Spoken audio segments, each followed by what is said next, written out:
The context we're talking about today is accelerated self-healing, which for the past almost 40 years since I first began learning the technology that makes accelerated self-healing work, first on myself and then applying it to my own patients.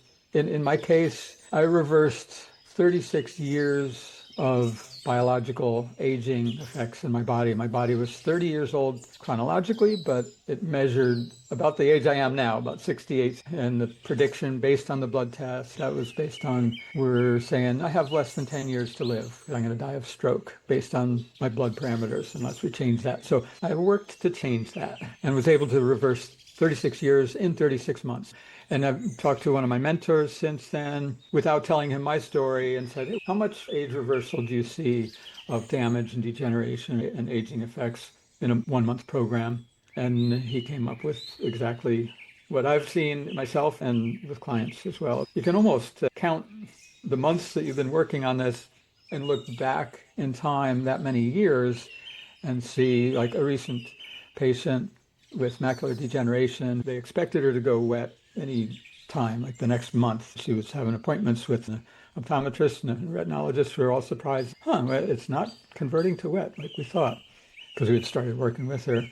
And I think it was after about 8 months.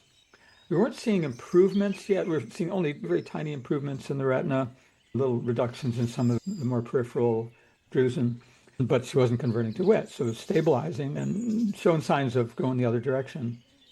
And she was just wondering, how long is it going to be before I see real improvement? And I said, how many years have you had the condition that you know of? When did things start to go downhill? Or when was it diagnosed? And she was like, let's see, yeah, it was about 8 years. And we were 8 months into the program. And so that's the norm.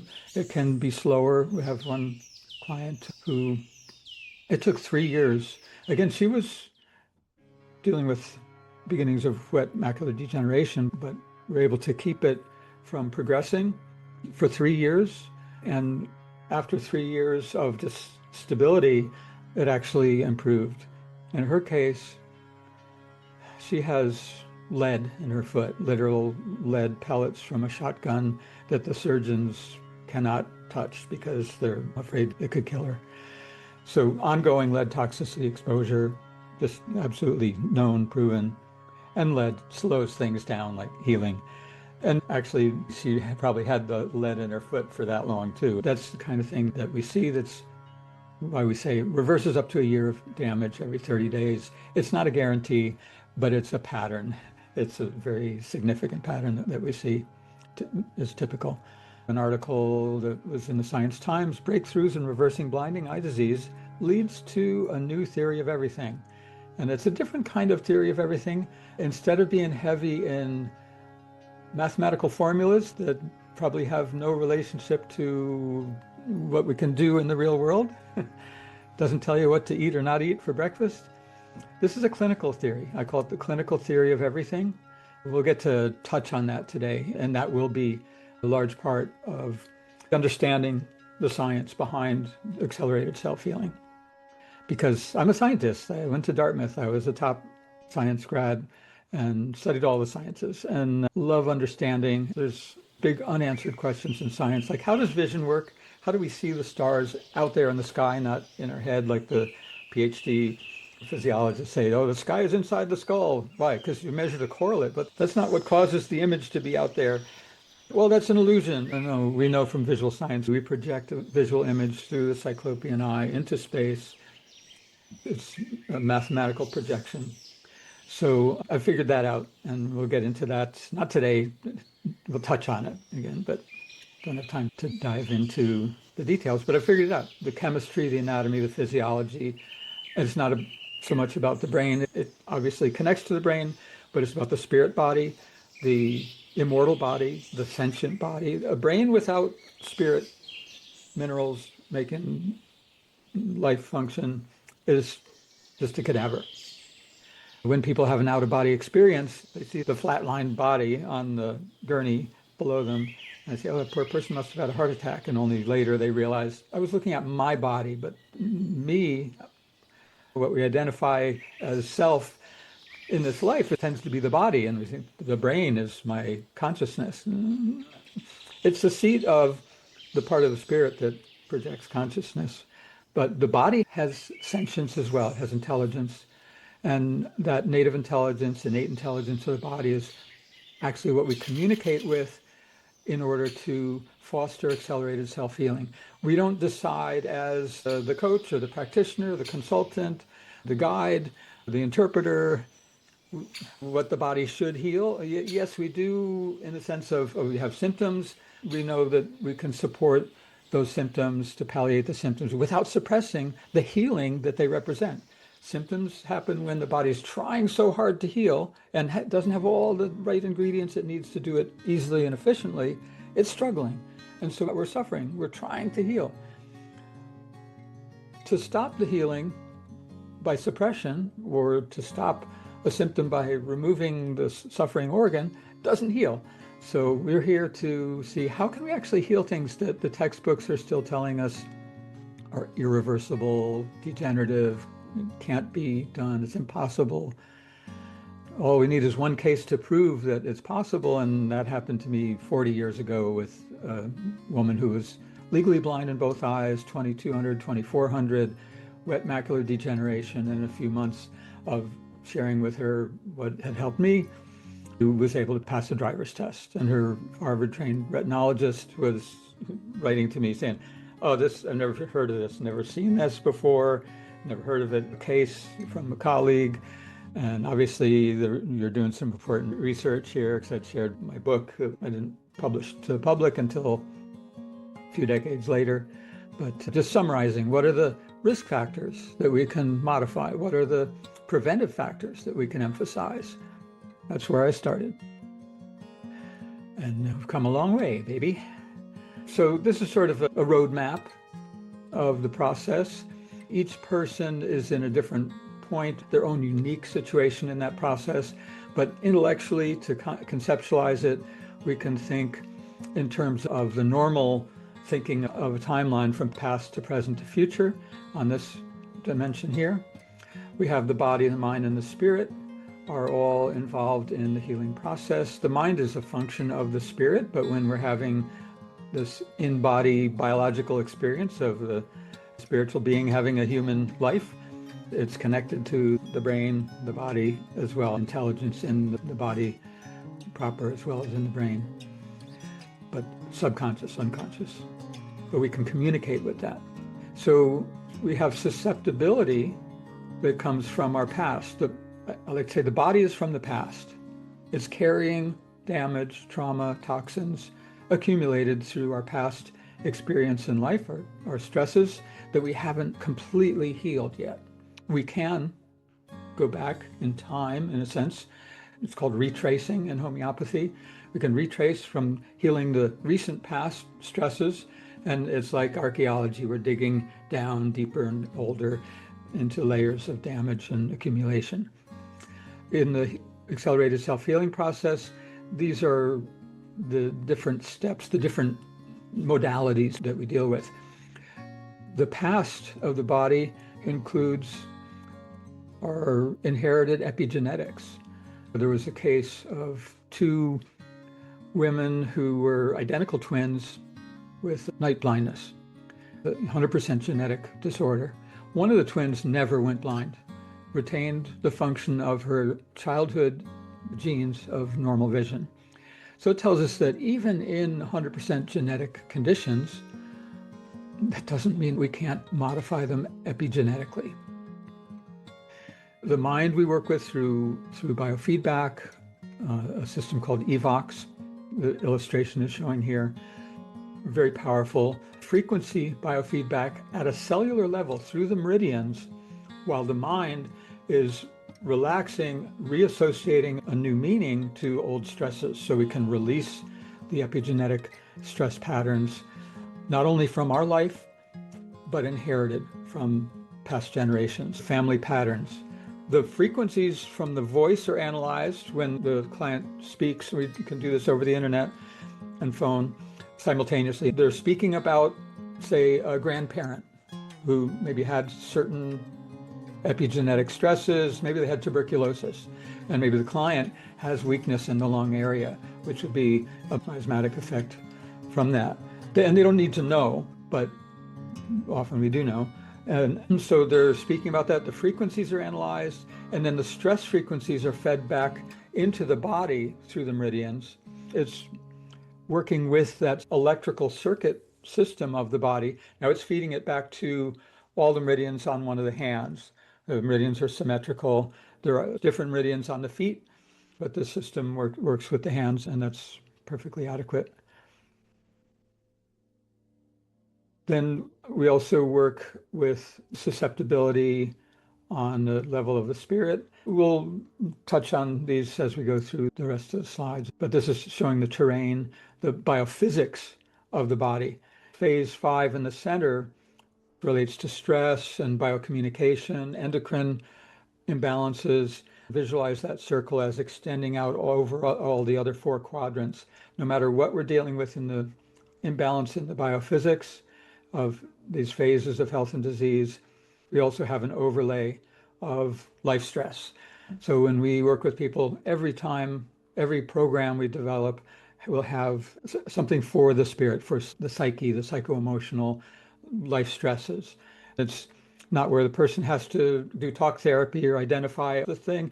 With the evocs, they do talk about a certain subject and will help them define what's on their mind. Once they clear the current stresses, they get to go back and clear parent and grandparent energetic relationships. This will be a chart you can ponder for a long time. We could spend all day talking about it. There'll be another one that relates to it in a different way too. So that's the context, and you have a sense of a bunch of different aspects, different dimensions of healing, from our grandparents and how that's affecting my health to the prognosis. If you have a prognosis, like one of our clients had a prognosis, he's going to be dead in 3 months, go ahead and go home and get your things in order. There's no chemotherapy that's going to work because you've had this condition before, and then our therapy doesn't work in that case. She worked with us for 3 months. She went and got another blood test, and she was in 100% remission. She did not believe the doctor's prognosis. She said, I'm a healer myself. I know I can heal this. I did it last time. She healed the leukemia the first time without the chemotherapy, and she did it again.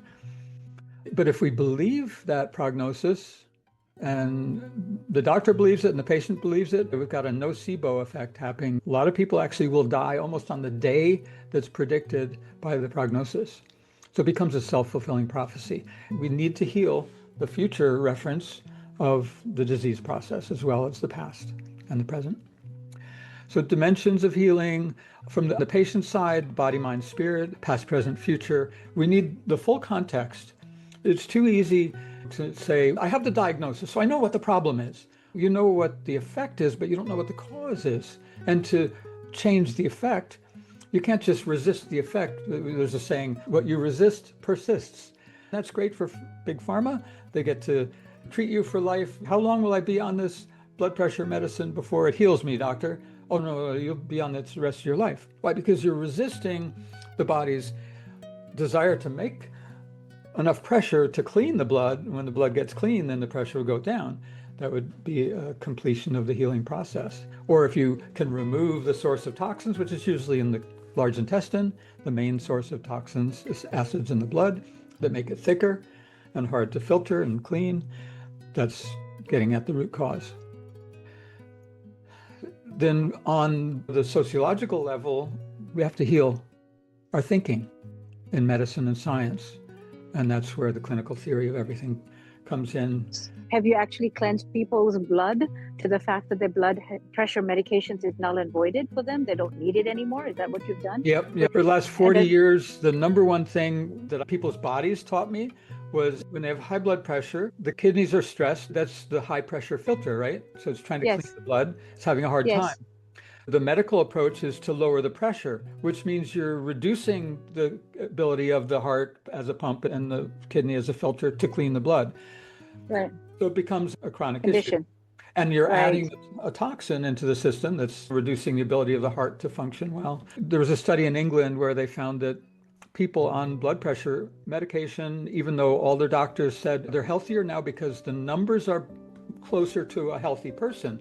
But it doesn't mean you made the person healthy. You just reduced those numbers. Like you're looking through a microscope at that one thing, saying, yeah, that's better, but ignoring the peripheral vision that says, when they asked the patients all said, no, I don't feel as well. I'm not as active. Yes. I don't have as much energy. My mind doesn't work well. They asked the patient's family, they all agreed, no, he's not doing as well on the medication. And they asked the pastor in the community and said, no, he's not doing as well.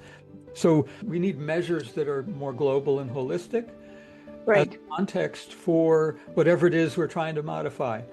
The thing that testing through acupuncture measurement taught me was that the remedy that almost always worked to reduce that kidney stress was supplementing the microbiome.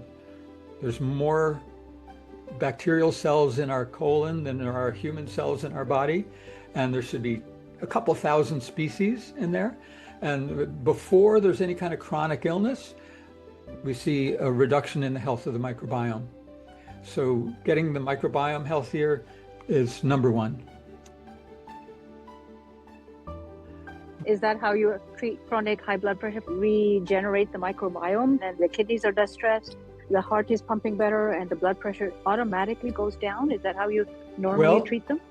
Not in those terms, because on a clinical legal basis, we have to keep in mind, who am I and what's my relationship to the healing? The reason we call it self-healing is because it is. I could say I'm a spiritual healer and I can lay on hands and I can use my energy. I'm using my intention to help people heal, but I recognize that the healing is self-guided, it's self-directed, it's the intelligence in their body, that if microbiome is a match to their energetics and brings their body into a greater state of coherence, I'm just the interpreter, the guide, the coach, consultant.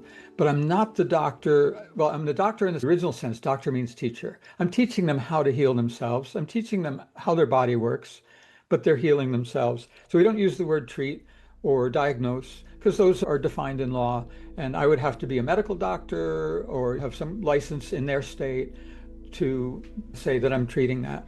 So we want to be careful not to get in hot water that way. People can legally heal themselves of almost anything in the United States, except anybody under the age of 18 cannot heal themselves of cancer. I see. They will be taken away from the family, even if the parents and the child all agree this is the healing path that we choose. They will be taken away and forced into radiation, chemotherapy, and surgery. We finally did a study on cancer stem cells, which are what make cancer grow back so rapidly and do so much damage after those treatments. They found that after radiation, chemo, and surgery, they had increased the number of cancer stem cells 36-fold. I'm not in a position to tell somebody who has cancer what to do or not do, but I can educate them. And I can say, if I were in that situation, here's what I would be thinking, here's what I would be looking at doing. But we're really clear that the sovereignty of the body should be, needs to be with the sentience, with the consciousness of that person.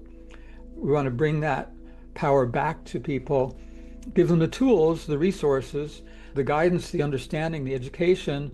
It's the old story, teach a man to fish and he can feed himself for a lifetime.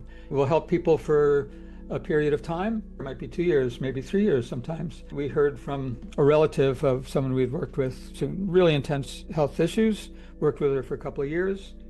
And now the relative who had referred her was contacting us. I need some help now. I said, how's your cousin? She's been fine ever since. We got her through that healing crisis, got her system back on track. That's the goal, not to have patients who are dependent on us for life, but to help people get their life back and be self-regulating. I have to be careful of the nomenclature. I have to make sure that the patient is thinking we're assisting. Healing is done by your own body, and we are not here to heal, we're here to assist. Would that be safe to say? Yes, in fact, the word patient is one of those terms. Let's say you're licensed still as an optometrist and you're seeing someone as a patient. You got to put on a whole different hat to do this and say, I want to work with you as a health coach, not as your eye doctor right now. The best recommendation is to make a separate practice. You're talking about maybe retiring and doing something different. It would be set up differently as usually a PMA, a private medical association, where people clearly are informed that this is not medical diagnosis and treatment. It's not under the auspices of state regulation and license and FDA and all of that. This is more of a spiritual context where we're working with the whole person, not just the body. It's not you doing something to their body, because that's how we're trained to think. I'm going to diagnose it and I'm going to treat it. And it's this thing which really is, in a sense, on a spiritual level, the demon. We've created an artificial entity. It's an idea, right? And it's a powerful one. If somebody has the idea that they have high blood pressure, that's a weight on you. It's I have. We're owning that thought of high blood pressure, and that's the stress in itself. So that's the final step that we'll talk about is how to heal that prognosis. You have to create your own prognosis, or we can help the person create a different prognosis. Or really, most of the people who wind up seeking out different kinds of services do it because they don't buy the prognosis they've been given. They all say, all the licensed doctors are saying, nope, there's nothing you can do. Nothing I can do, nothing you can do, nothing will work, and you can't improve that. But they say, but I know in myself, I have this inner knowledge, intuition, vision, or whatever it might be.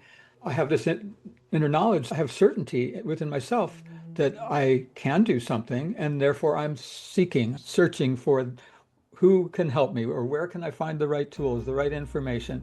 And they find me talking about accelerated self-healing, my experience with myself and clients, so we'll call them clients rather than patients.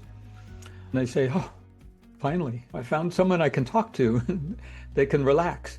And that in itself is helping them to heal better, because half of the toxins that accumulate in human tissues are metabolites of stress, neurotransmitters, and stress hormones. We live in a climate of chronic stress in our culture. Many people do. And so we never have time out to cleanse and heal, to get back to baseline. So it's just build. Then we're adding drugs on top of that. Why is it that Americans are, in some measures, sickest people in the world, and we spend the most on healthcare, and we take the most drugs? Well, it's all connected. Gandhi was quoted as observing, the more doctors there are in an area, the more illness there is. And it's not because there's illness there, so the doctors are going there to treat it. It's that actually how we treat illness can create more disease. In the case of our Western medicine, we create a lot of disease. The actual name for the medical system that we have is allopathic medicine, which means allo, different, pathic, disease. You treat a disease. How are we taught to think about it in school? Oh, we're managing the symptoms of illness. We're not talking about healing. We're not talking about cure. We're not talking about self-healing. We're talking about managing the symptoms of disease with mostly patent medicine. That's another toxin, which is another disease. It has its own side effects, which are direct toxic effects. So when you have a new disease, it modifies the symptoms of the old disease, but doesn't heal it, doesn't get rid of it, just masks it. So Mentorship University is one of over 80 websites that are resources freely available to not only students, people in the certification program can use that then to educate themselves or to share with other people. I believe in open source knowledge. This is my acknowledgement of the many mentors, present and past, that I've benefited from. That's weeks of exploring. These are introductory pages on different mentors that have meant a lot to me. And I've got a page in my notes of many dozens more that need to be in there, and they'll get there eventually. You can see it's divided with clinical theory and praxis. We've got the body, the mind, the spirit. It all interrelates. The more you understand how body, mind, and spirit work. The Cartesian divide from hundreds of years ago, we live in this world where we don't know how consciousness works, no clue. But we know the material world we can observe and measure. We've got the material and we've got the spiritual and mental, and very little connectivity. We're healing that divide. The first week, the focus is on the body. We'll look at 10 states of matter that you need to understand to begin understanding this relationship between body, mind, and spirit and how it works. We all learned in school solid, liquid, gas, and maybe plasma called the fourth. And plasma really is 3 different states of plasma, very different electrical functions in those 3 states, one of which is essential in the body, and that's why plasma is called plasma. The plasma in the blood, or the cytoplasm in the cell, is an electrically conductive medium. It carries energy. The energy in the connective tissue, where every cell lives, is the meridian energies we measure in electroacupuncture. That's my background in developing this. We can also look at 10 degrees of sanctuary in the body from our perceptual fields, our consciousness, which reaches infinity and beyond. We can contemplate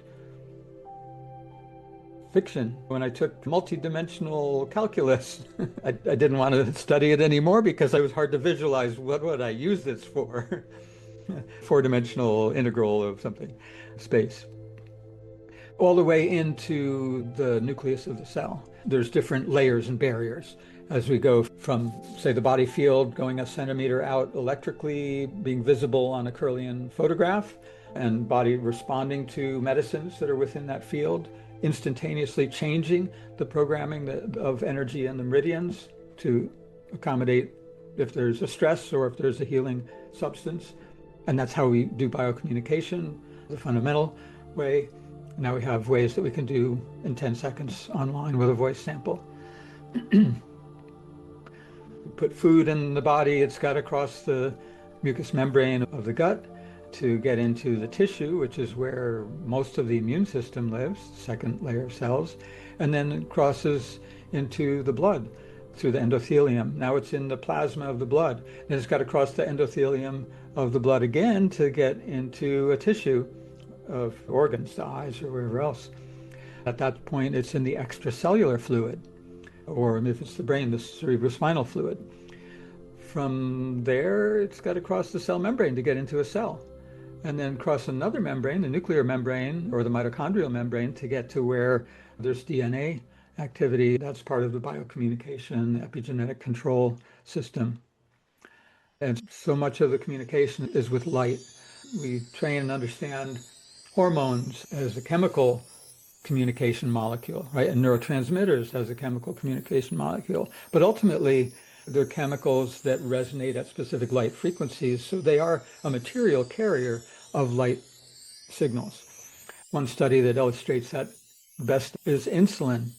When they studied insulin on a normal cell, they found, we don't understand it, but when we bring one molecule of insulin close to that cell, 8 insulin receptors respond simultaneously. We learn in school, it's a lock and key model. Yes, there's a lock and key shape. There's a shape similarity, a resonance shape. If there's a low energy on that cell, so there's no structured, what I call living water, then the key has to go in the lock to unlock a single transmembrane protein that will allow sugar into the cell. We call that insulin resistance. When there's a healthy cell and there's energy, the energy produces a field of structured water on the cell membrane, on all hydrophilic surfaces, proteins, etc. That functions in many ways as an energy supply that bypasses the need for ATP. It can run any enzyme reaction in the cell as long as there's enough volume of that water that's touching the enzyme. Those are the kinds of new perspectives that have answered so many questions, and I believe will help anyone who wants to do coaching and consulting in this field. We also look at the embryological tissue layers, how the body grows from one cell to many.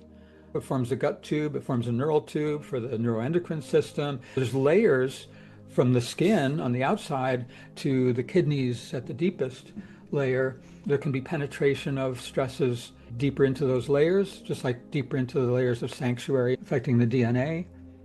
We'll look at fractal holographic body maps, how everything is connected. In eye care, we've all heard of iridology, maybe sclerology, auricular acupuncturists treat the whole body on the ear. We know of the homunculus and the sensory cortex and the motor cortex. The acupuncture points, Vol mapped out 850 acupuncture points, how they holographically represent or connected to energetically all different organs and systems inside the body. So we have these ways of identifying or communicating with the internal body without having to take parts out. That's nice because there's at least 10,000 different parts that you could take out and measure, say different chemicals in the body. You'd have to do a lot of damage to do that.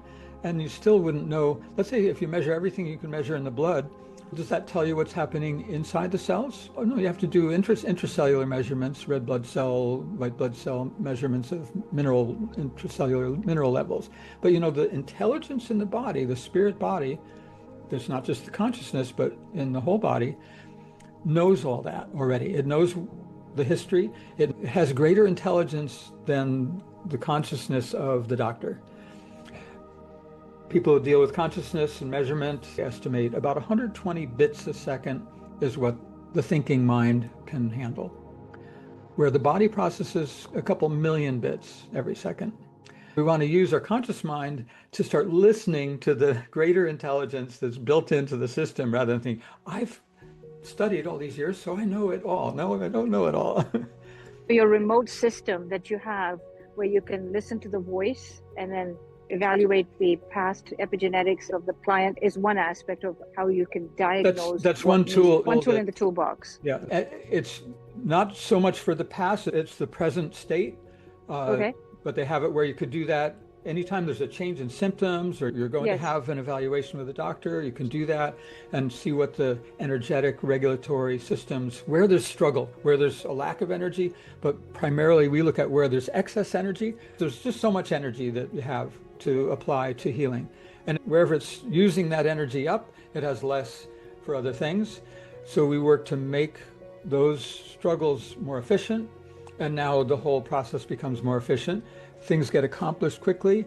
The intelligence in the body will move on to the next priority, the next process. So they'll need a different solution next month than this month. So it's like peeling layers of onions. Basically, Yes. You find the first priority, the biggest back energetically is happening, let's say, in the heart, and you stabilize that so that the energy now is free to do other things. Yeah, and the next layer comes along. It's usually multitasking, just like the mind. If you have only one thing on your to-do list, you're living in a nice rural town. There's one here where people sit and have tea and talk about life together in the afternoons. Life is good. But it's usually 3, 4, 5. The most I've ever seen was 21 things. This guy was dying, according to his acupuncturist, couldn't get his pulses up. So his energy is very low, not responding to all kinds of therapies. He needed 21 different remedies to solve different things that the body's like, I'm stuck here, I need this to keep my life going, to keep my vision going. It was all material, chemical support. It's like, oh, we got to go in there and change the chemistry at the ground level. Where if somebody's pretty healthy, they might only need more energetic and informational signals to turn on, flip a switch here, flip a switch there, turn on the healthy epigenetics in the heart. This is a chart of physiological pathway. Before we go ahead, if you say the diagnosis is that, if the treatment is, let's say, your formulas, are they doing 2 or 3, 4 things at the same time? They're sort of basically multitasking at the same time. Yes, your heart is your major one, but it will take care of your kidneys, it'll take care of your liver, it'll take care of your blood pressure, all at the same time. Is that the way you're talking about multitasking? Yes, but I'm going to remind that we're going to reframe whatever treatment and diagnosis they're doing is part of what their system is dealing with. What we'll find is what their body reacts to as a stress. So we identify stresses. We'll see that on the voice scan.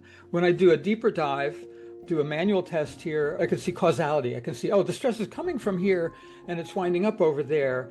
So if we not treat, but if we identify what really cancels out that stress reaction, what produces a state of coherence, where now it's working efficiently, it's saying, oh, well, if I have that herb or that microbiome or that homeopathic or that mineral or that combination of remedies, then I no longer am struggling I'm not showing a stress reaction to that same stimulus that was a stress before. Imagine, say, a person is photophobic, they're light sensitive, and they show a stress reaction to heavy metals.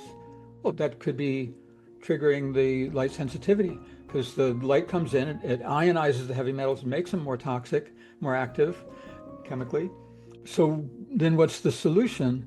The solution is if I see that reaction on the heavy metals, and maybe that's causing stress in the retina. But what counteracts the stress reaction of the heavy metals? Maybe it's a chelation remedy, maybe it's spirit minerals, which are super conductive and super fluid and can go in there and move the heavy metals. Maybe it's some other herbs that help to bind and protect the body from heavy metals. So we can actually determine with an energetic trial versus a clinical trial where, okay, try this for a month and let's see if that helps. And maybe you can observe the symptoms. I'll be able to see if there's a change in pupil reflexes or something like that. Everything is completely individualized according to their signature of their voice. And then even better than that would be a face-to-face meeting with you where you could do physically better, a deeper dive. Well, that's what I learned to do. And then I moved to the West Coast from the East Coast. I have clients who used to be patients back there who are calling me saying, we can't find anywhere else to go for this kind of support that was helping us. We need your help. And so I learned ways of testing remotely where I'll test my own body as a surrogate for their body. I'll use their photograph to visualize them, and I'll have their history and their symptoms. And now I test myself. I can do that. I could do it with electroacupuncture, but that's cumbersome. For years, I've been doing muscle testing, and I'll teach different ways to do that. I'll use samples, little glass vials that are energy samples for the different stress patterns and samples for the remedies. You become their surrogate energy signature. Yes, it came from in electroacupuncture, observing that if we tested a mother who had an infant who's asleep and a carrier across the room, the energy pattern we see in the mother's meridians related to her symptoms and her conditions. As soon as the baby's awake and now comes and sits in her lap, you can test the mother, but her energy has now shifted completely. It will now show you what's happening in the child. Babies don't want to have their acupuncture points poked. They don't sit still. No, understandable. I think that's a great way of having a physical capabilities for you to diagnose with the physical person not being there. So obviously you found a workaround where your East Coast clients can still be having the same quality of care. Yep, same quality of outcomes. Yeah, I like that. I like that very much. And I think that's a great tribute to your mentor that has taught you that you can not be physically there, but still be physically. One of many. Yep, I've got a page on him. If we look at a leaf that's been cut, there is no physical leaf in this upper part, but there's a Curlian photograph, which means where the leaf was, there's still something, there's a field that has the form of that leaf that's affecting the movement of electrons. It's an electrical field. It's high-frequency electrons that are moving through the plate of the film. And it's showing that there's this spirit body still there, and it's undivided. We can divide the physical body, can surgically cut out a part. We can't surgically cut out a part of the spirit. It's not quantized. It's not in an ordinary state of matter that's separable like that. It's a unified field. This is an illustration of one of the pages on the university site. Dr. Voll, who developed electroacupuncture back in the 1950s. There's resonant points for all the different parts of the eye. I found in working with eye disease, I rarely had to resort to using those points. So they're a little harder to test. They're right by the eye. And to me, the starting point for healing is to start with the context, start with the big picture like we've done in this talk. If we have that handled, and we still need something more, now we can get out the microscope, the magnifier, look a little closer at certain points, see what else we can find on a deeper look. The eye has the strongest electrical polarity of any organ, any tissue in the body, the retina. It's the negative charge, the electrons that charge the brain. The positive pole of that circuit, the liver meridian, goes right up the optic nerve and connects to the liver. That's the positive pole. In syntonics optometry, Dr. Spittler studied frogs with electrodes to see where's the greatest electrical polarity of different major organs. It was between the brain and the liver. So we're dealing with the photovoltaic panels of the body here, the retina, charging the brain, and the polarity with the liver, which is a major source of direct current that runs the meridian system in the body. We'll have time to go into more of that. I mentioned the 3 different modes of plasma. The dark current mode is what's happening in our blood plasma and our cytoplasm. Glow mode would be if there's a person who is so high resonance that we can see their aura. We see a halo around their head. That would be glow mode. A light bulb is in glow mode. The sun is in arc mode. And you can see there's transitions where the function distinctly changes. So I count those as 3 of the 10 different states of matter that we're going to understand. That's the first week. Just looking at how can we understand the material body, but still in the context of body, mind, spirit. Now we're looking at the mind, the minding body. It's not just the conscious mind. We have great mind maps for consciousness and vision therapy. We work with improving the vision being the dominant sense. Very powerful. That's why I came into this field. I've also developed a model, a map of the 5 elements of Oriental medicine as a cycle of consciousness. Here's a little illustration that we used in an article that was published in the Syntonic Journal. Breath means spirit. We breathe in the spirit. The metal element in Oriental medicine is also associated with the sensorium, with our senses. So we breathe in the material basis of consciousness, the spirit minerals, along with oxygen. They're both paramagnetic. They both become diamagnetic when they get into the blood, along with iron, which is ferromagnetic, turns diamagnetic when it combines with those other minerals. Then they go to the heart, where we have the strongest magnetic field in the body, unlike the electrical field being strongest in the eye. In Oriental medicine, the only 2 organs that are directly plugged in to every meridian, every electrical circuit in the body, is the eyes and the heart. What are the first things that we see in embryology? 2 dark eye spots and 1 beating heart at the same time. Senses, with the vision being 2/3 of the nerve current to the brain. The information then is processed in the heart. Where do we get meaning? Do we generate meaning in the visual cortex? No. We generate light patterns that are projected into space and then received and interpreted by the heart. One of the most fascinating studies of all, where they show visual slides that are either relaxing nature pictures or something arousing or stressful that'll trigger the autonomic nervous system sympathetic response. They were just so confused when they started doing these studies. They'd use a random number generator for the computer to determine what slide's going to come next. Nobody knows what the picture's going to be. But they were finding that the body was reacting before the picture's shown if it's a stressful picture.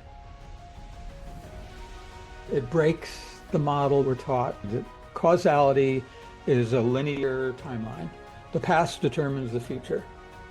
This is a reverse time effect where the spirit body, iridium in the visual cortex, is projecting the visual image that we see. 4/9 of the mass of that mineral is non-local. It's universal. It's across space and time.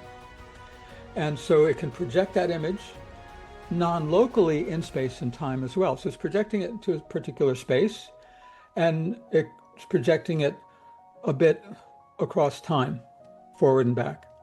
So there's this backward time that then is interpreted by the heart, similar non-ordinary state of gold in the heart.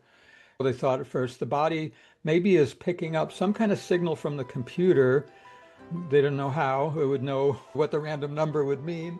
They had a fast enough random number generator and computer that the body was reacting before the random number generator generated the number to tell the slide show what to show.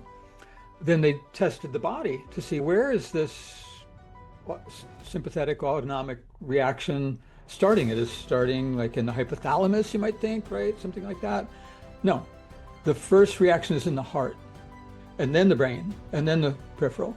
There's more nerve pathways, axons, from the heart to the brain than there are from the brain to the heart. There's a neurological pathway that can carry that information. The information is also being processed primarily in the spirit itself. This is that cycle that from the lungs, the right lung is the largest because the heart is on the left side of the thorax. This is the thorax, lung, heart. The organs of digestion, earth element, associated with thinking. We see that, for example, people who have macular degeneration, they're ruminating, they're thinking, their thoughts are stressed. We work with them with the auditory and energetic biofeedback, the EVOX, to clear that kind of stress pattern. Research on has shown that the stomach meridian goes directly energetically to the macula, the earth element. This is one-dimensional, like linear, logical reasoning, linguistic thinking. Then we get to the water element, and we have will and also memory, action. And then the wood element, associated with vision, is where we have greater freedom of information processing, not just to choose, which is a two-dimensional plane. You can go right or left. You can go forward or back, right? You can navigate the future through free will, but it's still a two-dimensional choice. But with three-dimensional thinking, with visual imagery, now we can imagine all kinds of scenarios. I can go over the mountain, I can tunnel under it, I can go around it to the left or the right. I can make an airplane and fly over it. Which shall I do? Oh, sometimes the greatest wisdom is I don't have to do any of those. So the freedom to act or not act, and also to get the feedback, the visual feedback when we take action. We can imagine what the result is that we want and compare it to the actual result. So we can improve performance with that visual feedback. Freedom to choose, two-dimensional freedom, which is, can I go right or left? There's free will. Free will is associated with the water element, the kidneys. In Oriental medicine, that's where Jing is stored. The Jing, I find, would be associated with rhodium, the third of the spirit minerals, the main ones, and that would be associated also with the thinking. Thinking and deciding is rhodium. The vision is iridium, also visual input, visual imagery and input. Gold is what gets the meaning out of it. It's what interprets the sensorium. It's what allows us to see and hear and feel everything as if it's in one world, because it's all in the world of receptive, gold, interpreting, attaching meaning, giving attention. Yeah, got it. Yeah, it's not superficial stuff. So I understand if you have questions, that's actually good. I've done quite a bit of research and reading, so this makes sense, but I haven't tied it to a particular metal. So this is new for me to tie it to rhodium and gold and things like that. And it makes sense. And these are not metals. They're the same element, but in a non-metallic state. They're transition minerals, which we usually call transition metals because the ordinary state is a metal. But this is a non-metallic state where 4/9 of the mass is non-local, has totally different properties, more akin to another state of matter that doesn't exist in the body, but exists in the lab in physics of Bose-Einstein condensate. So we can understand something of the function based on that. These exist in the body, but not at body temperature. They're not thermally coupled with the body. Would it be safe to say that that's in a different dimension? 4/9 of it is in a different dimension? Yes, 4/9 of it is in the dimension of consciousness, which is non-local. It spreads across all space, potentially all time, and potentially beyond whatever that might be. Anything we can imagine. The amount of that non-local energy in one human body, one human soul, the part that transcends, that doesn't stay in the body, there's some that stays in the bones, I don't have a measure of that, but the amount that's transportable, that can have an out-of-body experience, the non-local part is equivalent to how much energy was released in Hiroshima times 6. Wow. So the power of our own mind and consciousness and subconscious body intelligence is something that's worthy of Mind-blowing. contemplation and mind-blowing, worthy of taking that in. Maybe I do have the power to heal myself. I have the intelligence built in to know what I need. I have to learn how to listen and attend to what is it calling for? Does it want this? How can I test it with a muscle test or an electrical test? We're going to emphasize the muscle testing because you don't need to buy equipment and train and practice how to use it. You need to practice or pendulum or any form of dowsing rods or Right, traditional ways. right. Amplifying the intuition, amplifying the body knowledge that's already there. I approach things from a systems model. I studied systems dynamics at Dartmouth. I got a straight A, and they say it's the hardest course in the whole school. It's at the engineering school. It's how to understand complex feedback systems. And I believe because that's what physiology is, we need a systems approach in order to find the potential of working with this incredible living system to find out what its possibilities and potentials are. So we have the context, the container, the content, the connections between the contents, like that map of physiology would be an example of that if we're looking at chemistry as the container. Context might be health. Okay, I'm talking about my health. Let's talk about chemistry. We have this map of physiology, or maybe the container is the Krebs cycle, and these are the Krebs cycle components. But there's also always communication. If we look at it as a materialistic view of Western science, we say, well, I understand the Krebs cycle, I understand physiology, I've studied all of those pathways, I'm studying DNA SNPs, and I can measure them, and I've got the whole material thing in my head. I can figure it out. I can measure and see which is excess or deficient. I can manipulate that on a chemical level. But we forget that there's communication and that the communication is actually the superior control.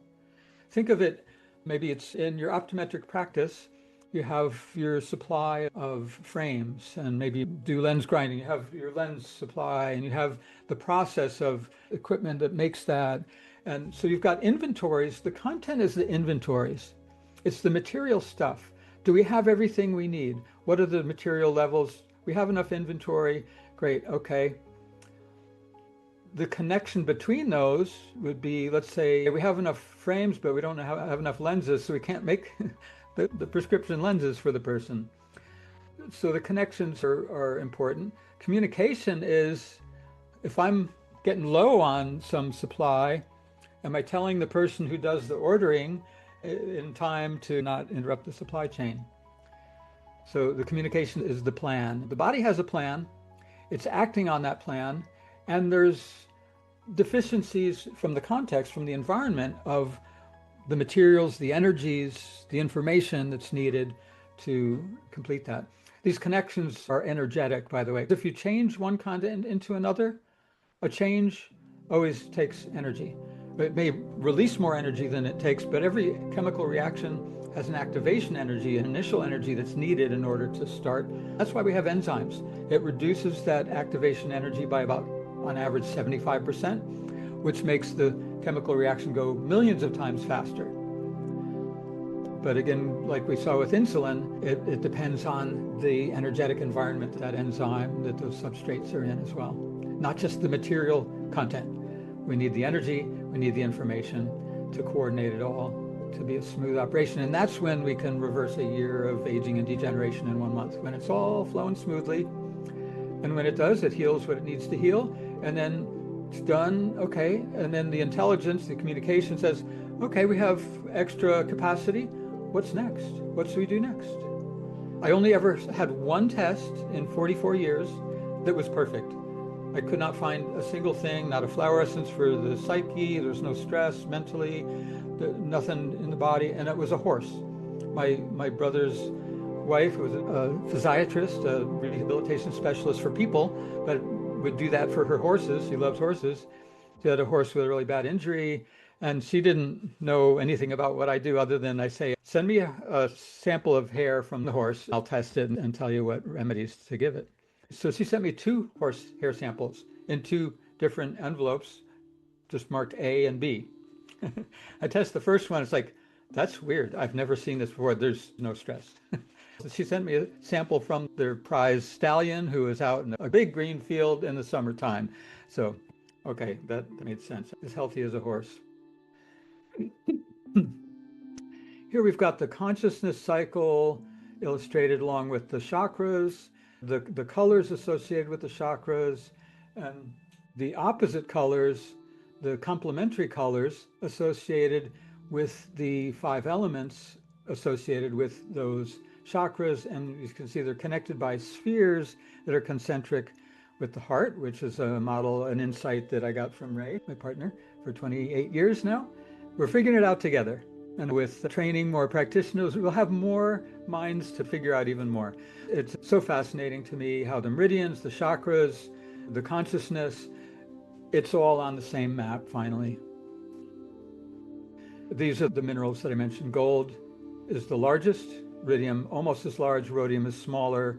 The gold is bringing the information back to the heart, where the rhodium is projecting out the sound, the auditory space, the visual space, and other senses would be associated with the type of energy, the classification of the energy. Is the energy transverse, like light, which would be smell and taste? Or is it longitudinal energy waves, like sound, but also like touch? Temperature would be more in the transverse. Before we go forward, I know you've given me of the upper chakras, the gold, the iridium, and the rhodium. Do the lower chakras also have any type of element that's associated with them as well, or no? It's a sphere. It's a sphere of gold energy, a sphere of iridium energy, a sphere of rhodium. So yes, all 3 are in the heart, but it's the gold that's receiving the energy. There was a study of the brain tissue. We have very little data, but what we do, I've put the pieces together. Rhodium and iridium are in the brain. They're in fact 5% of the dry weight of brain tissue in that one sample. That's a huge amount of material. But on any standard chemical lab test, you usually don't even write it down. It's called unknown. So if they record the unknown, then you have the data. But most tests, they don't even bother. It's the ash that didn't ionize. We don't know what it is. Don't even want to think about it because we don't know. But there's a patented test from Russia where you take that same instrument, you put it in a different atmosphere, which costs millions of dollars to set up, and then you burn the ash for 3 minutes instead of 15 seconds, and finally it turns back to a metal and shows you, oh, it's gold, it's iridium, it's rhodium. There's so much more. That's why it's going to be a 12-week course. I'm telling you the what. In the course, we're going to go into the how. Now, to me, to understand is to have a map. And now we have this person who's in this place on the map. What can that relate to? What are the possibilities for healing this? Maybe gold for them, for the heart, but also to get meaning. And then we look at, gold happens to be the antidote or major antidote for mercury. And if we look at terrain of pH, alkaline acid balance, if the tissue becomes acidic, the gold actually drops into metallic mercury. So we can have mercury toxicity in a tissue because it's not getting oxygen, it's hypoxic, it's poor circulation, it's low energy, blocked metabolism, mitochondrial dysfunction, degeneration, where mercury is present, even though the person said, well, I never was exposed to mercury, or my blood is not showing mercury. Okay, but that's not measuring what's in that tissue that's degenerating. It gives us more insight, more options, more clarity as the person changes too. Oh, what changed? Oh, the symptom went from my eyes to now the skin around my face is breaking out. I'm not having the light sensitivity anymore, but I have all this itching. My ears are itching coming out of my skin. Well, that may be lead, because lead causes itching, and it's a route of elimination that bypasses the kidneys that are much more sensitive to heavy metals. That's just the first 2 weeks. Week 3, the spirit, the trinity of gold, iridium, and rhodium, the chakra spheres chart that was showed. For example, we know in vision about the cyclopean eye, because in vision therapy, as a person becomes more binocular, that cyclopean eye that projects their visual space moves toward the midline. That's sending the image out. We know the information is received and processed in the heart based on those visual stress response studies. Here's a map that shows in different conditions how that center that receives the information moves in different directions. Another one that's worth spending a little time looking at because, well, over on the left side, they're not seeing things the way they really are. Maybe not seeing things at all. They're in a coma. And over here, it's more about the action, the response. It's like delivery, anger. Okay, interesting. That relates to the sensory fields if we look at something like neurolinguistic programming. Visual memory would be over here. Visualization, which is involved in imagining taking action. Depression, not taking action. The energy, the anger is turning inward.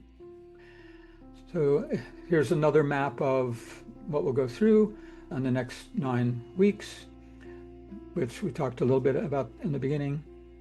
Week 4, healing the family patterns of inheritance, healing the epigenetics. Do that primarily with the EVOX. We'll clear some current stress patterns until the biofeedback tells us, oh, you're ready to clear now your parents and grandparents, what you've received from them. Illustrating that, having fun with some AI illustration. Family inheritance with the EVOX, the steps to do that. This is the kind of support that you'll have to implement this. You can purchase the software to do EVOX. You can do it with and through us. And we have past clients who were so amazed at it that they bought the software and becoming coaches in that. So we'll have a range of coaches available for that, or something that you can take on yourself as well. Then healing the past history. The body is this archaeological dig to go back and heal deeper and older issues on the material level. Scar tissue, that's where tumors form because scars contract. They block the flow of fluids, of energy, of information. Showing the life progression. We can go back and heal the stuff that happened prenatal even. There's a process for that.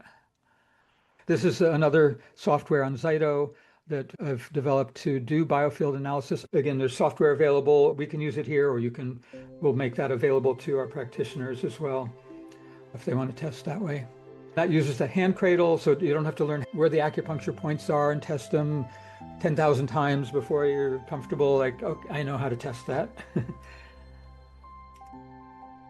6, epigenetics. How we're affected by the environment and our past and our thinking and the chemistry, and everything affects our genes. One of our primary ways is with the NES system, now called Energy for Life system, with the voice analysis and infoceutical drops. When we do a deep dive on it, we'll find out some of those may be a source of stress. We're healing epigenetics, and we might need a non-epigenetic material remedy to balance it. It might be that the drops themselves, the frequencies themselves will heal it, and then that will be the remedy.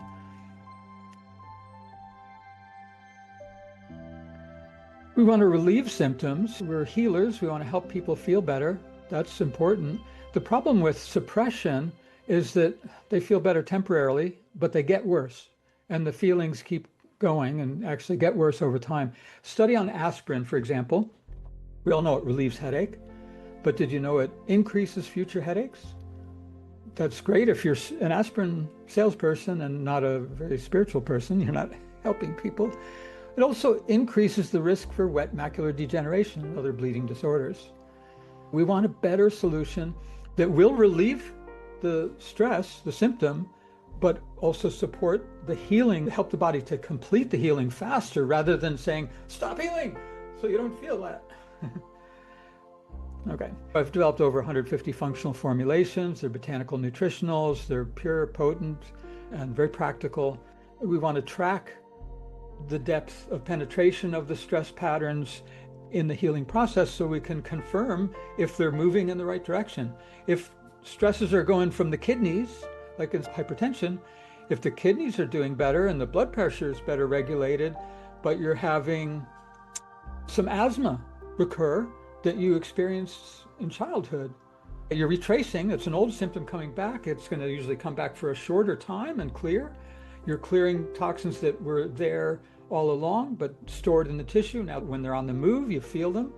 But that's system 3. It's what I call the processing system. The gut tube and the respiratory system together are from that embryological tissue layer, which here in the clinical sense, I divide that in two. The gut and related associated organs, and the respiratory system would be next up from that. Everything is oriented toward health. So phase 1 terrain is low energy. That's where you have chronic degenerative disease, viruses, cancer. You want to increase your score, just like we're trained in school. You want to get a better score, increase the number. Rather than being focused on the disease, we're focused on the movement, the direction that we're visualizing ourselves moving with healing. There's a solution. The symptoms are signals, and we want to listen to the symptoms. We want to interpret them. We want to understand them. We especially want to track them as they change and see if they're moving in a healing direction. Are they moving downward in the body? Are they moving outward in the body? That's good. Even though it might be uncomfortable, it's going to be for a shorter time and resolve the deeper issue. It's the pathway out. I like to say better out than in. And then navigating the terrain, most powerful dimension of healing, the biophysics. This would be the pH, and you'll see on a different chart. So this would be alkaline and acid as measured in the venous blood, technically where this science comes from in France. And then oxidation reduction, electrons and protons is the way to interpret that for the client. We're dealing with the balance of protons and electrons in your system. And if you've got a viral issue, we know where that tissue is. It's in this low energy terrain. It's low electrons, low protons. Low ionization. Ionization is a function of light. So the opposite would be allergy terrain, allergy and toxicity. High energy, but it's too much of what you don't need. The toxins are energy, but they're toxic energy. The allergens are energy, but they're foreign material that your body's having a hard time getting out. Immune complexes are big molecules that don't fit out through the kidneys easily. And too much electrons and protons, too much energy, high energy symptoms. Heart attacks happen in phase 4 terrain, cleansing terrain. So we got rejuvenation terrain, regeneration terrain, where bacteria grow. This is where fungi grow. This is where algae would grow. It grows in the environment outside the body in that terrain. We want to get back more to balance and deal with our life stresses and take on new life stresses, take on challenges. The terrain, we'll learn about that. 5 phases of health and disease. These are mitochondria. That's mitochondria streaming along microtubules in an axon. They are little lasers moving along fiber optics, and they're communicating with the whole body through that fiber optic, through light. And then there's a low energy terrain.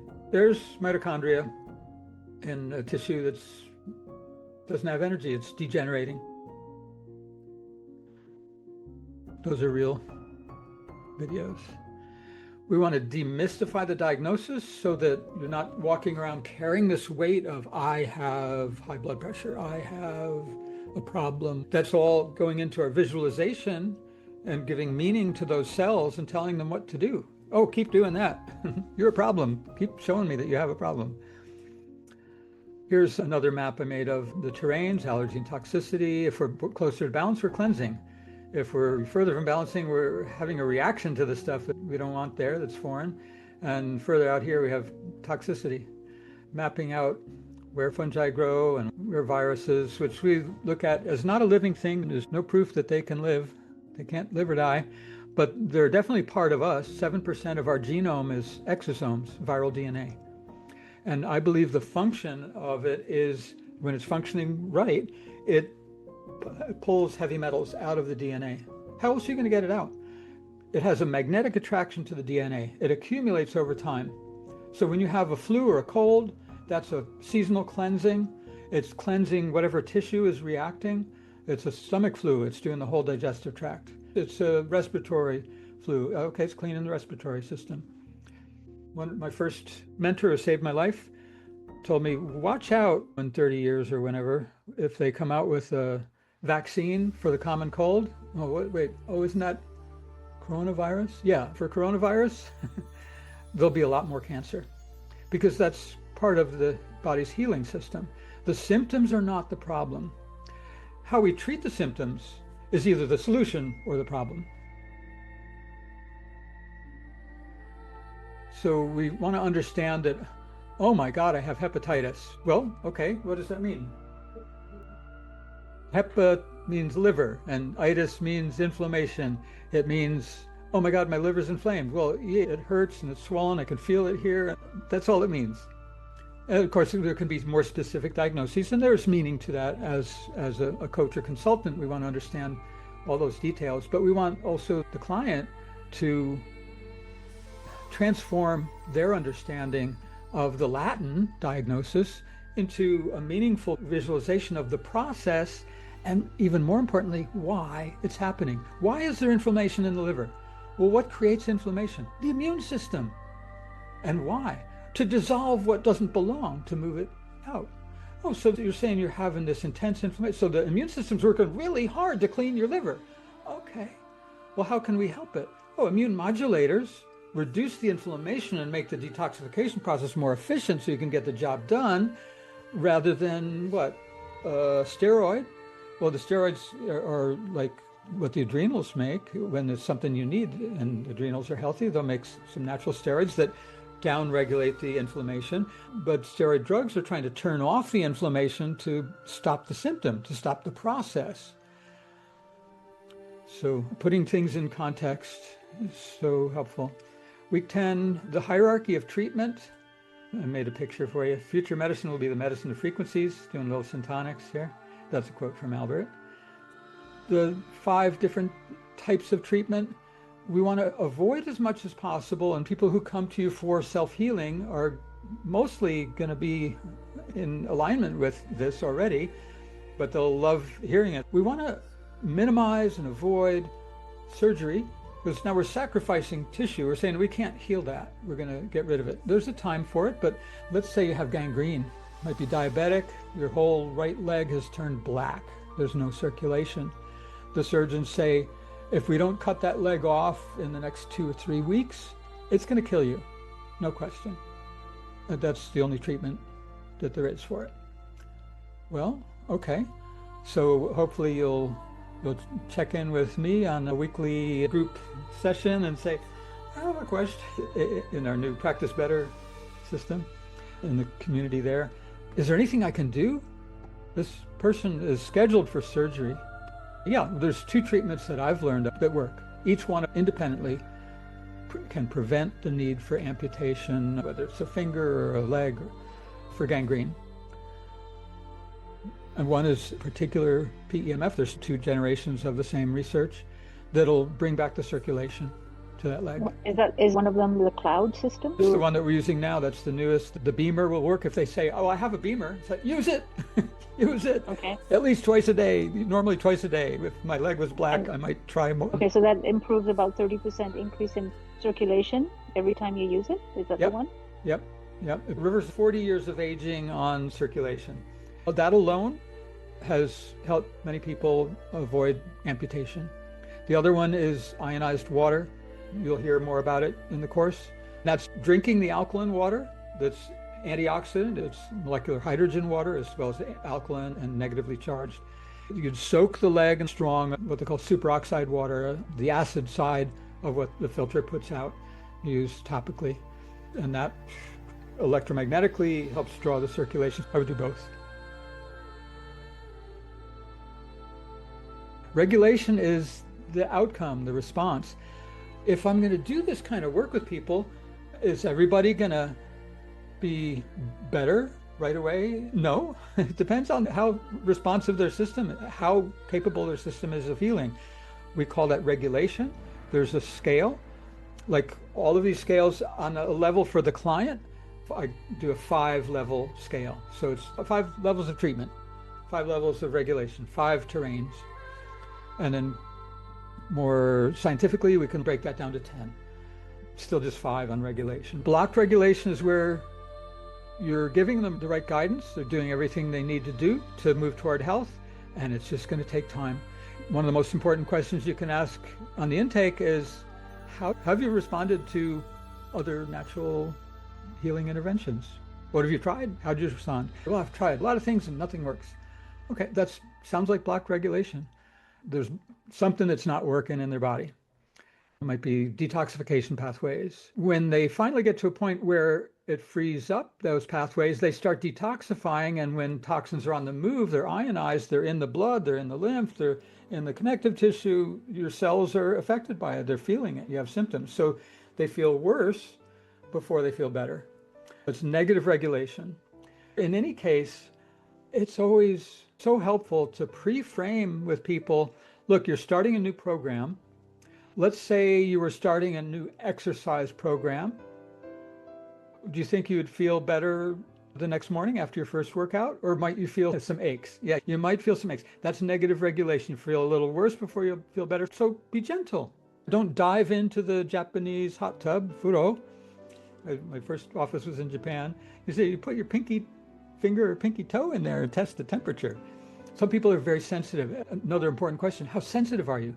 If they have a lot of negative regulatory responses, say, I can't take anything. I had somebody yesterday, I can't take even a drop of alcohol in a 50 milliliter bottle. Okay, we're gonna do it another way because we were looking to minimize your stress in the healing process, help you through any healing crisis, any cleansing reactions, any Herxheimer die-off reactions.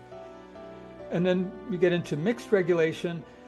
This is where you really need to understand those layers, tissue layers and depth layers in the cell, because if you can determine that the symptom is moving down and out from the system, you're moving in the right direction. In mixed regulation, there's some symptom that's improving and some that's getting worse. If the symptom that's improving is my vision is clearer when I wake up in the morning, and the symptom that's getting worse is, but I'm having diarrhea.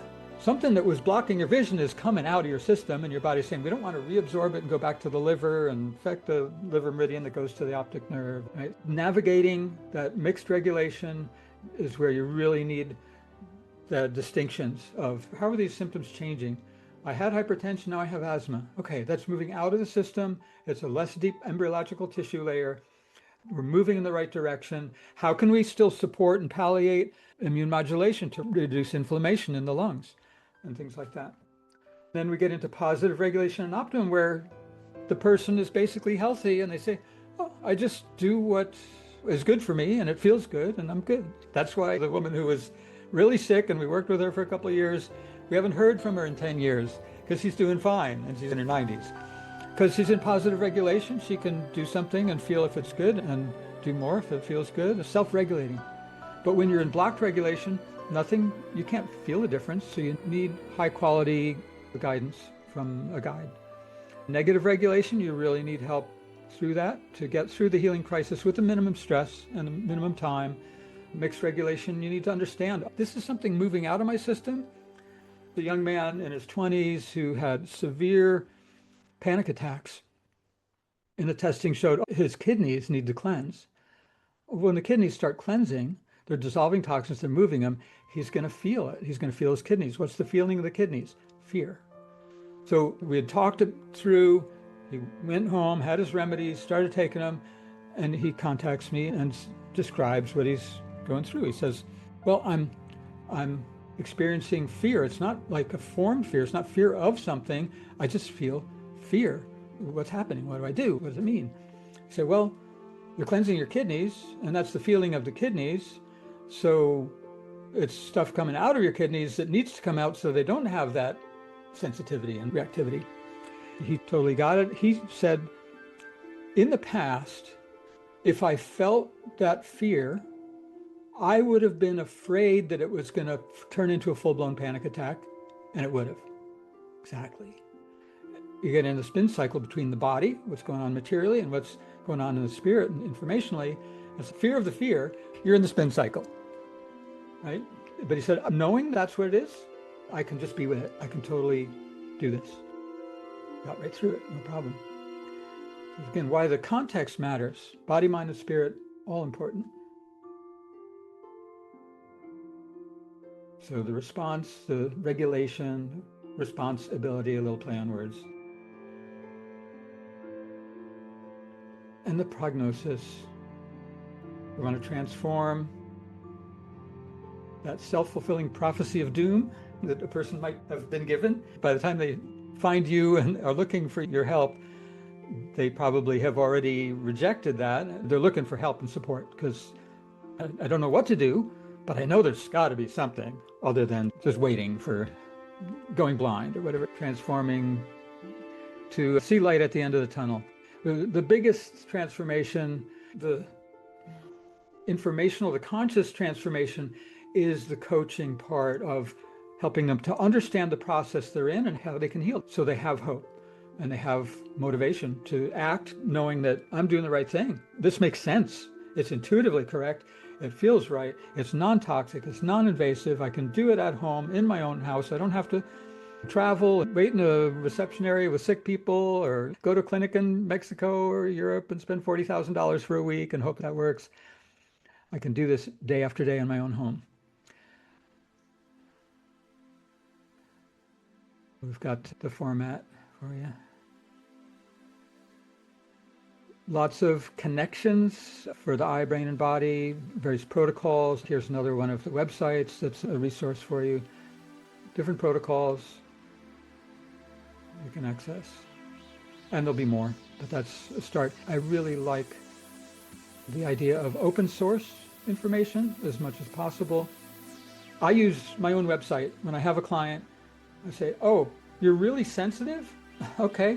So guide you and talk you through it, and then I'm going to send you the link on titration.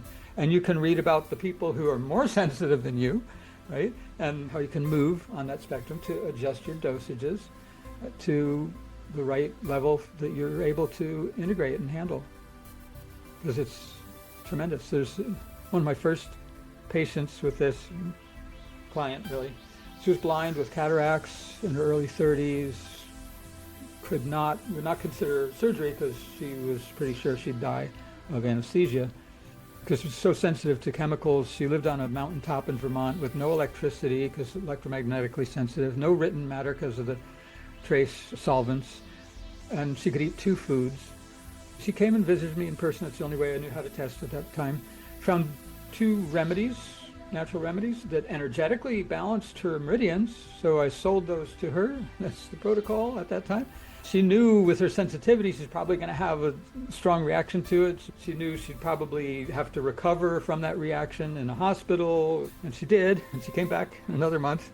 I tested her again and found a couple things. These are things that balanced, but I refused to sell you the bottles because I don't want to be party to putting you in a hospital again. So here's what I will do. I'll open the bottles myself and I'll take a capsule and I'll put it into a little glass vial like I use for testing. And I'll give you those. I suggest try just holding them in your hand for maybe a minute or two, maybe twice a day, and let me know how that goes. And I heard back from her that was perfect. She could feel it working. She had no exacerbation of symptoms. She didn't have to go to the hospital. It actually started her healing progress where she could then get out and handle other environments. She wanted to be a healer. She was a healer. And she was able to take other courses and things. So we're about there. The Clinical Theory of Everything, another major site for reference. Whether you're taking the course or not, this information is all freely available. But something that I use all the time, if there's an epigenetic pattern related to part of the brain, we know from German New Medicine, that's associated with certain cancers in certain areas of the body or other stress patterns, other disease patterns in the body, I can give them the link to that page to the kind of person who wants to read more. That's the last 9 weeks going through that process. This will be an ongoing course, not just the one 12-week cycle. We'll see how many times I can do it live, but we'll have the recordings as well. People who join us partway in can go watch the old videos and catch up. If we do a second or third cycle in the spring, summer, fall, we'll add those to it. And we'll have ongoing live support with the medics on the front line of the war against humanity. That's one way to look at it. There's something you need. Today's video will be a course. This will be the free part of the course, and I'll do this a few times, probably with different slides, different angles. and those will all be available for free on our site. That site will have a free level of membership. So again, open source concept, everyone should have access to healing support as much as possible. That's why we make the voice scan free as well, lifetime access. And there'll be courses on how to use that. We'll be able to have weekly information sharing and weekly coaching where you can bring a client that you're working with, a case that you're working with, and we can look at that ahead of time. I can do a biofield analysis. You've done a scan. I'll analyze that further, and we can get together and everybody can benefit from other people's questions and other people's cases, but also the ability to bring challenging cases to the group. It's negotiable. What I'm putting out is $3,000 for the 12-week course with lifetime access. One option is $297 a month for 12 months.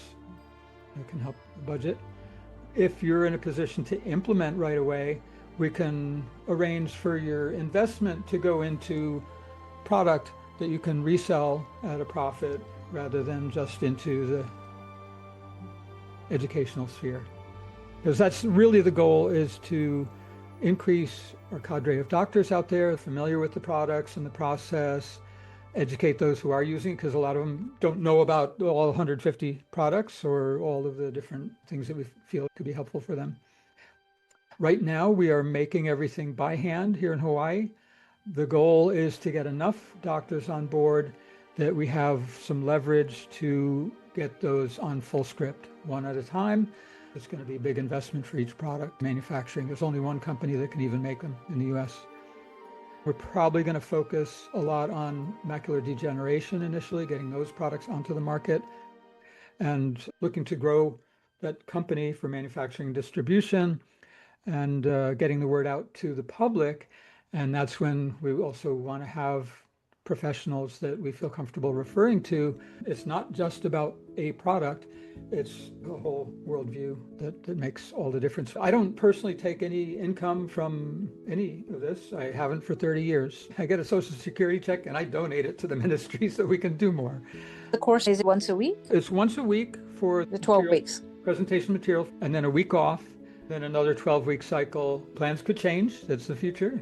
So if someone wanted to have a refresher or could not quite grasp the situation in the first 12 weeks, they could come in and redo the course like they did in Centonic? Yes, there'll always be some different information each time. As long as it's meaningful, we'll keep the previous course videos available as well. We'll figure out a way to make that all searchable and go to the right spot in the video. I know there are platforms where that's possible now. There might be certain topics that you feel like, I need to hear that again, or I really want to bring this case study. This case that I'm working on would be perfect for family inheritance. And if we can't make it on that Thursday night, there'll be a recording of it so we can catch up with it. I wouldn't expect it in less than a week to be put online. So we'll have 12 different topics for 12 weeks. And also, as we get a group together, we'll start meeting a second time during the week, interactive, case-based, question and answer. I know we've talked a little bit before, and it seems like this is something that fits in how you see the next phase of your life as you're retiring in optometry and as staying a healer. Let's make it work. Sounds good. Yep. That would be good. I'm more looking at doing for family members. That's the first place to start. I started with myself. I learned how to do electroacupuncture. I started practicing. Yes. My family. My father was my best subject at the time, and he lived into his 90s and beat cancer two times. That's being a healer. I care about this person. I'm going to put my energy into that, and then that's how we learn. And then friends. And when people get results and somebody else hears about it, then you start having the magnetic attraction of, can you help me? I heard what you did for your family. Right. Well, that's my major goal. I'll start with me and then carry on with family members, and then I'll take it from there. That quote from Einstein was exactly what I wanted to tell you, that energy will be the healing in the future. And that was very profound. And now we're getting full circle. Yeah. And above the energy is the consciousness. But how does it communicate? And how does the material communicate? It's all frequency, all the way down. In the spirit, the frequencies are held as phonons, sound waves, within the spirit body. vision and the auditory. It's how we have the different senses working together as one consciousness. Right. Because it's this non-ordinary state of matter, ghostly matter, it's super conductive. There is no resistance. It doesn't take any energy for that form, that thought, that consciousness, that experience to continue being stored, resonated, drawn on. It takes no energy, so it's immortal. Right. Right. No, I've been doing quite a bit of this thing since 2009, learning and reading and watching different practitioners. So I'm very, very interested, and I think you put everything together. The chakras, the meridians, the consciousness, the acupuncture. I've had all of this done to myself, and it all makes sense to put everything together. So I like the idea. I thank you so much for explaining the 12-week course and what it's going to be entailing and what the background is. I'm looking forward to it. I think some will take me a little longer to wrap my head around. I want to know, how come in India in ancient times they could see light coming out of the body and they're describing it as chakras, and in China on the other side of the mountains they're seeing or feeling the electrical energy flow, right, and electricity? It's not two different worlds. It's just two different states, two different abilities to be aware of. I think it's based on the cosmic environment in those places at those times. Right. It starts to make sense. If there's enough energy in the system that the plasma in the body begins to be in glow mode, you'll see chakras. Yes. Yes, I know. I'll be your first candidate in this course. Thank for you. Healing. Alrighty, night. Okay, well, wonderful. I will look forward to all the logistics of signing up and registration and a new way of learning, new things from a new perspective. Same body, different perspectives. I love that idea. So I look forward to that. I thank you again, and Ray. Take care, Glenn. Yes, Say hi to Ray for me. Will do. Thanks, Glenn. Thanks, Glenn. Oh, okay. Oh, the whole fam is there. Nice. You're so welcome. So glad that you could make it. I know it was very short notice, and I thought, I'm going to do a run through. I'm going to record it. I might as well let a few people know it's happening. I always like it best when there's some interaction, not just talking to the computer. Yeah. Hello. Hello. Great to see you all. Yeah, so you guys are definitely all invited. No questions. I'll put you on the list. You're not committed or obligated to anything, but you're using the remedies. And so I want this information to be available to you. It's only benefits all of us.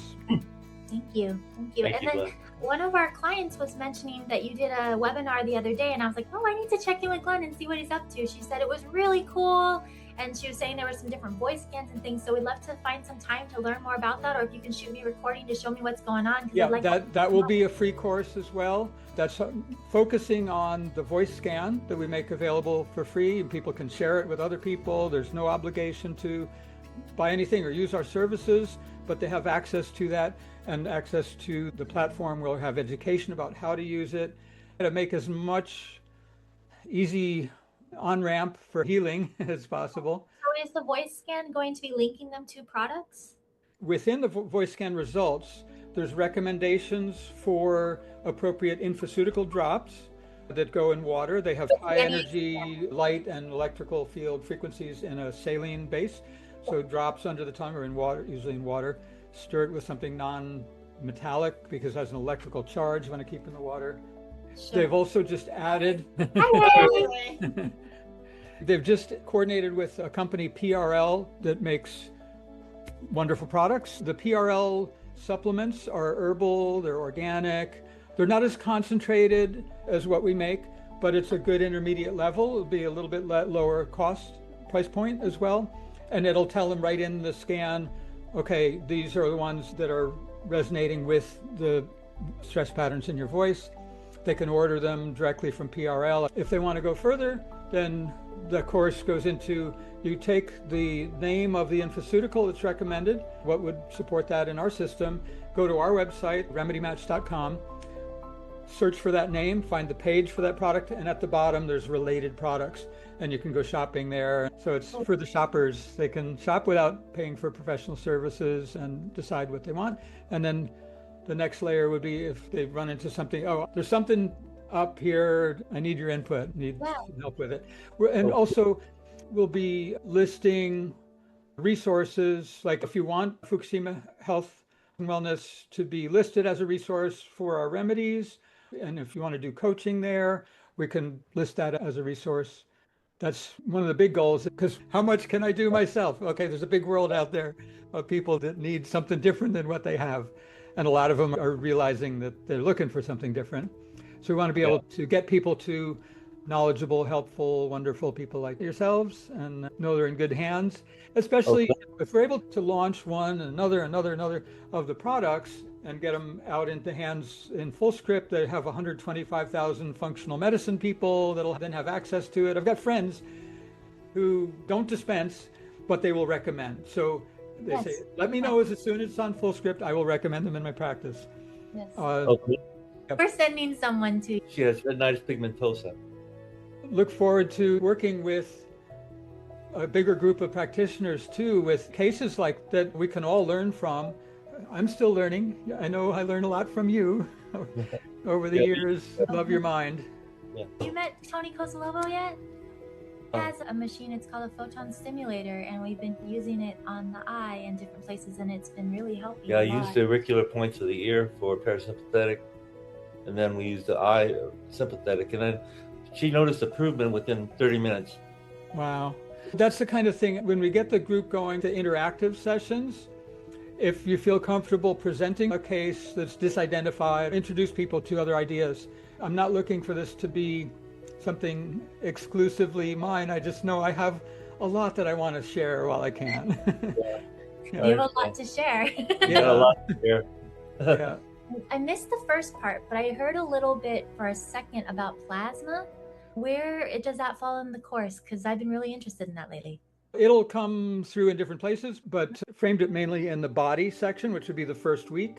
So this week, there's 3 different distinct forms of plasma, states of plasma. And there's more than that. There's biological plasma, which the physicists don't connect to plasma, but it is. A metal is a plasma of electrons inside a solid. It's an electrical conductivity function, but there's 3 distinct states of gaseous plasma, let's say, cosmic plasma. You've got, like in the body, you've got dark mode plasma. There's no great amount of light. There's not visible luminous emission, unless you have a halo around your head, and then there is.